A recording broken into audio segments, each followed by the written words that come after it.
What's up, everybody, and welcome back to my channel. By now, you've probably already heard about the major round of firings that's been happening in the reality television world, specifically amongst Bravo stars and MTV stars.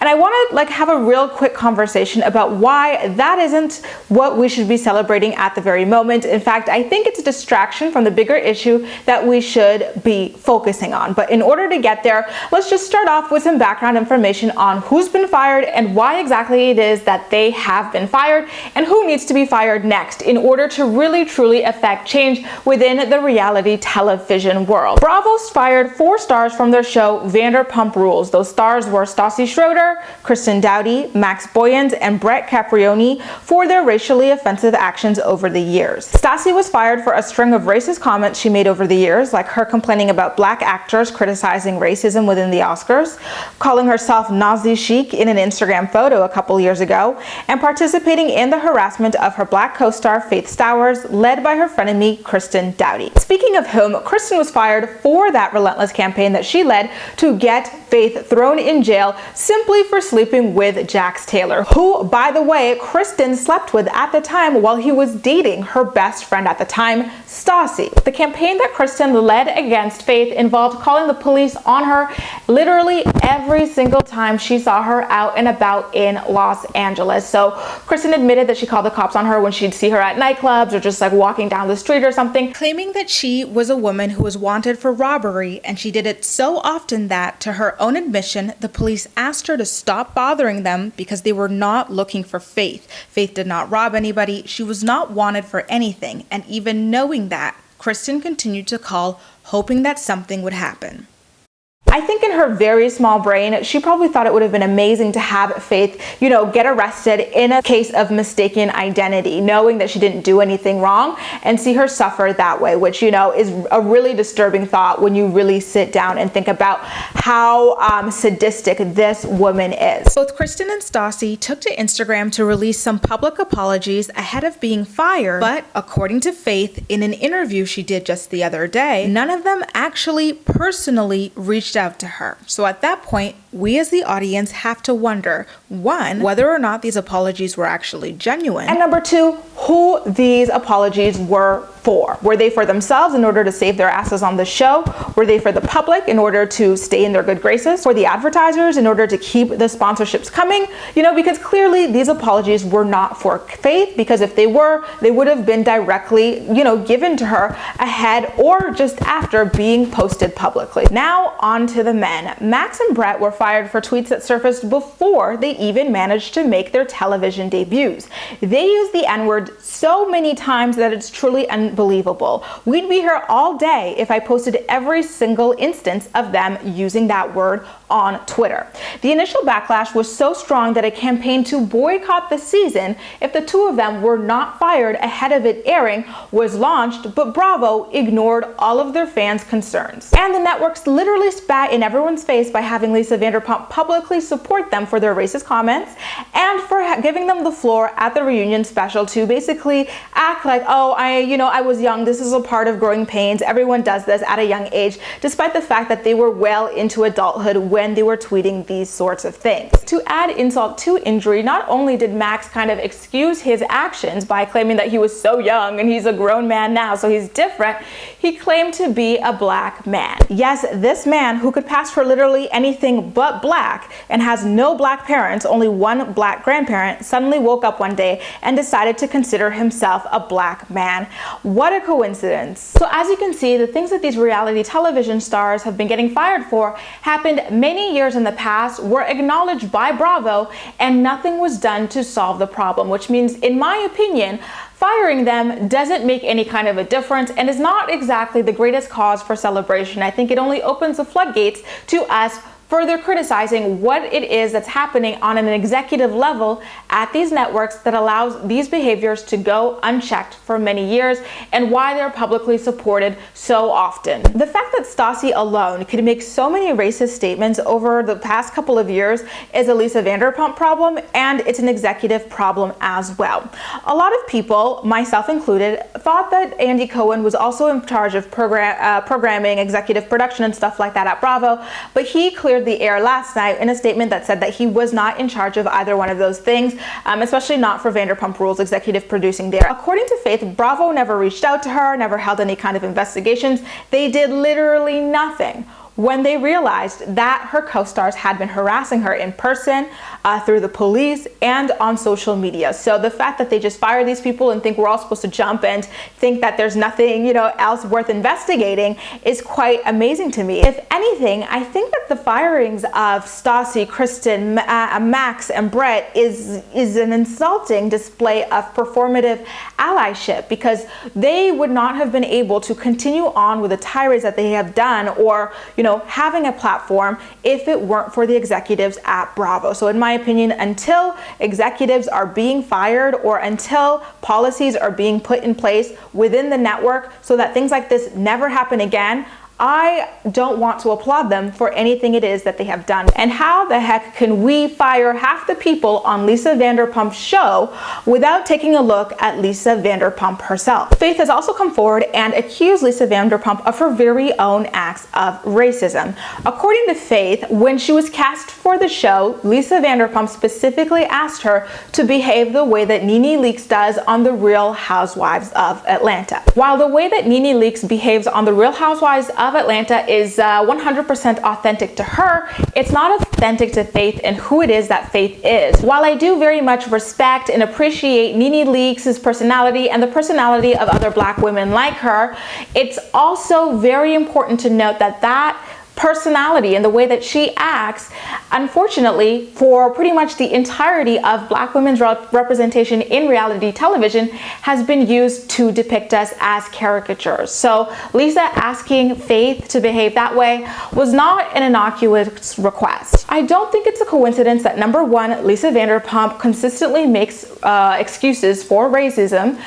2, does not have any people of color on her show. And 3, the moment she finally casts one on her show, she asks her to behave like a racial caricature. I think that both Faith's refusal to become LVP's racial stereotype and also her brief romance with LVP's own son is what sent Lisa into a tizzy that had her making her own racist microaggressions toward Faith and allowing her cast members to dogpile on her the way they've never dogpiled on any other cast member in Vanderpump history.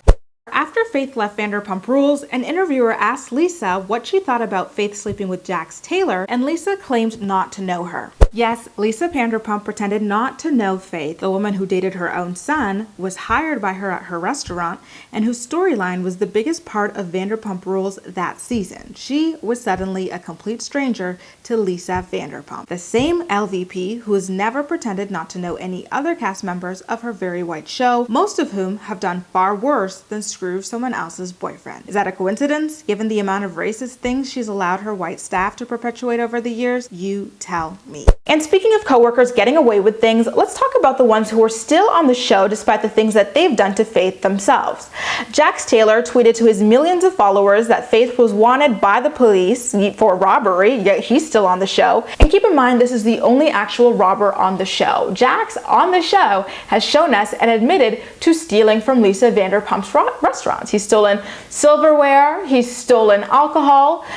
Even when they were in Hawaii, he was arrested for stealing sunglasses. So why is it that Faith has to be treated this way for something that's not even true, yet someone who seems to be a kleptomaniac is perfectly acceptable to Lisa Vanderpump and her staff? I know that Kristen and Stassi claim that there were no racial undertones to what it was that they were doing, but Jax is right here stealing and you've got the evidence that he does it, but you're not interested in calling the police on him? And then there's Lala, queen of the casting couch, who admitted to planting things around various venues to, quote, see if Faith would steal them, and according to Stassi on a podcast, even pulled a knife out on Faith. And somehow she's still on the show. And mind you, Faith was once the only friend Lala had on the show before Lala played with a married man's butt enough times to earn herself a private jet and buy some cast friendships. So that is particularly dirty. And going back to my point about Jax, they all know that he actually is a thief. So why do they never plant things around various venues to see if Jax would steal them? In my opinion, Vanderpump Rules is a fundamentally broken show at this point because it revolves around promoting Lisa Vanderpump's restaurants. restaurants. Although Stassi, Kristen, Max, and Brett can be replaced, keeping the show around LVP's restaurants means continuing to promote a woman who's shown time and time again that she supports racism. While the servers who refer to themselves as Nazi chic, call the police on black women for no reason, use the N-word on a regular basis, etc., can be removed from Vanderpump Rules, so long as the show is still centered around the woman who has stood by and excused every single one of those actions. The stain of them will forever permeate the air in every single one of her shows. So at this point, I think that the show has run its course. And that goes for the rest of the shows on Bravo as well. If the network genuinely cared about what had been happening over the years, they would have taken a stand a long time ago. A tape was leaked of Danielle Staub from Real Housewives of New Jersey saying the N-word multiple times and saying racist things against Hispanics as well, yet she's still a regular on the show. Catherine from Southern Charm used a monkey emoji against a black writer, yet she's still on her show. Brandi Glanville made several racist comments against her co-star Joyce Giraud, yet she is set to appear on the second half of The Real Housewives of Beverly Hills. Then there's Kim Zolciak, who made several racist remarks on The Real Housewives of Atlanta Season 9 reunion as she stormed off claiming that racism wasn't real, and I quote, "You know why you have not found another white woman to sit on that mother effer? Because nobody is dumb enough to do that. And put yourself in my shoes.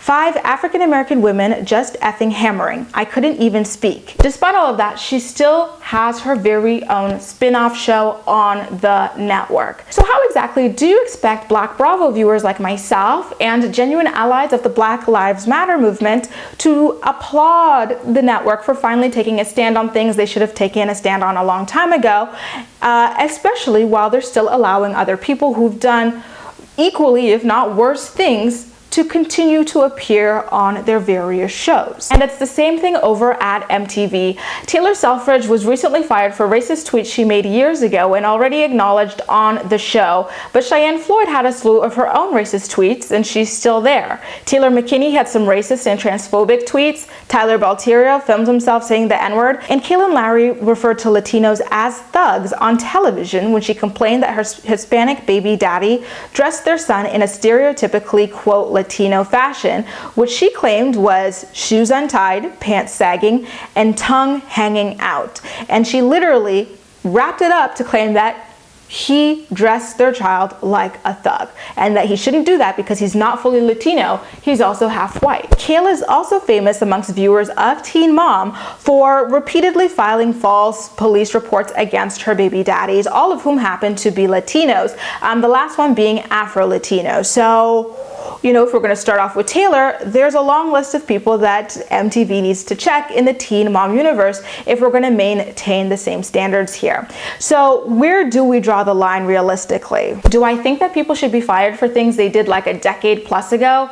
Not necessarily. You know, it is on a case-by-case basis in my humble opinion, but I personally feel as though we can keep firing reality television stars all day long, but it's not going to make a difference until the actual institutions that own and run and produce these reality television shows are personally addressed. Anyway, you guys, those are just my thoughts on why I feel that the firings of the stars of Vanderpump Rules and Teen Mom OG are just performative acts of allyship that really should be criticized on a deeper level if we really want to see any kind of change, and how bigger stars like Lisa Vanderpump continue to slip on by when they really need their day of reckoning as well. As always, I'm more excited to hear what you have to say about everything, so please make sure to leave all of your thoughts and opinions in the comment section down below. And as usual, we'll chat. That's all for now. Thank you so much for watching, and I'll see you next time.